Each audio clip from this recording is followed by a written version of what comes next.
the power to the collective authority of the Union.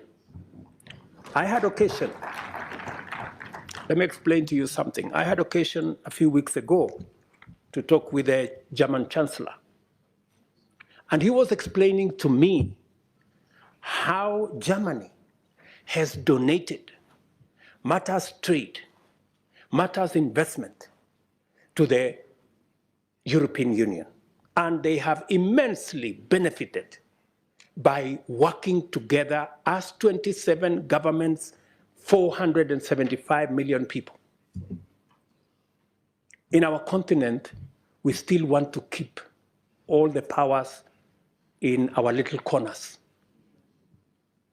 How are we going to negotiate with EU as a country? How are you going to negotiate?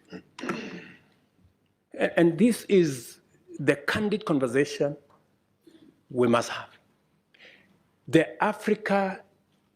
Pan-African Parliament must operate at the same level as the European Parliament.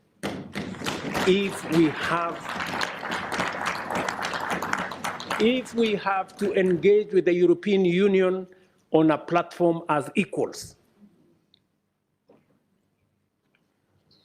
how does a country with 10, 20 million people engage with the European Union with 500 million people on equal footing? Is that a reality? We just must be honest to ourselves. The globe is acting in concert. We cannot afford not to act together. Good people, this is my request to you. And our organization must begin to internalize accountability. If you want to wield power, if you want to wield authority, you must be ready to be held to account. Otherwise, you have no business.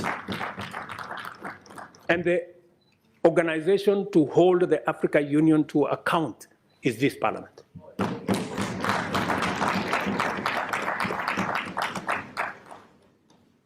So what am I saying? For example, let me give you another example. We have been to US Africa. We have been to some other engagement with other countries. Now we have been invited for Russia-Africa Summit. We have made a decision, very respectfully as heads of state in Africa, that any engagement with other partners must be an engagement of equals. And for it to be meaningful, if we are going to meet the president of a country, we have organized ourselves that the Troika is going to represent Africa. The chair, the current chair, the past chair, the chair that is coming, and the heads of our regional economic commissions, about 6, 7 people. But what happens continuously? When others want to engage with us, they don't want to deal with the Troika. They want to invite 50 heads of state. So we go to a meeting, just explain to me what kind of outcome you expect where 50 heads of state are sitting. Everybody is asked to speak to 1.5 minutes. You speak to for 1.5 minutes. What kind of engagement are you going to get? You're going to get nothing, right? The best that you get is photographs.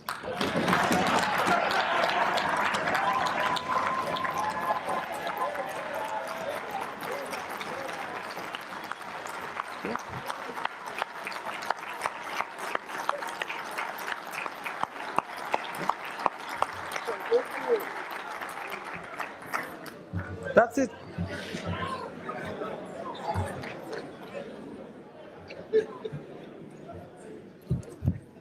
Precisely.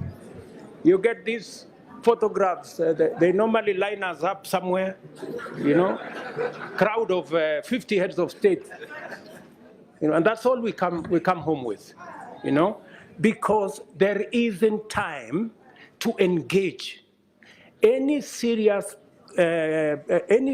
country that wants to engage with Africa, yeah, must respect first our architecture. If we have said we are going to be represented by the Troika, why are you inviting 50 people unless you want to sabotage the whole discussion?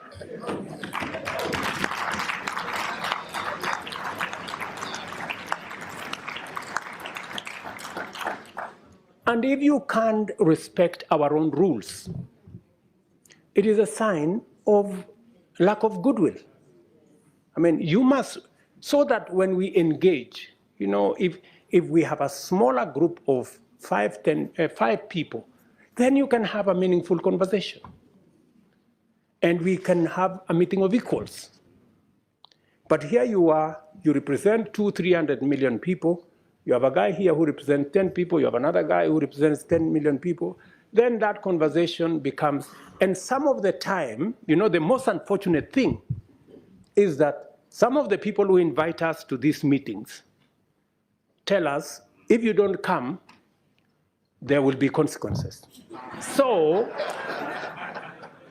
all of us are forced to go to a meeting that has no meaningful outcome because of blackmail.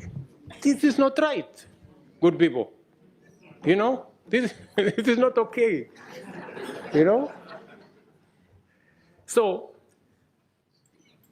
I have written to my brother who was here the other day that this time round, any other invitation, it must respect the rules of our continent. We have said any meaningful engagement,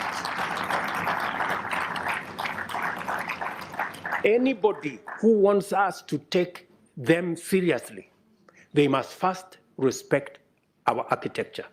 If they want a fruitful engagement, they should engage our continent in a manner that we can effectively represent our people and we can effectively discharge our mandate and articulate our issues, not in a crowd.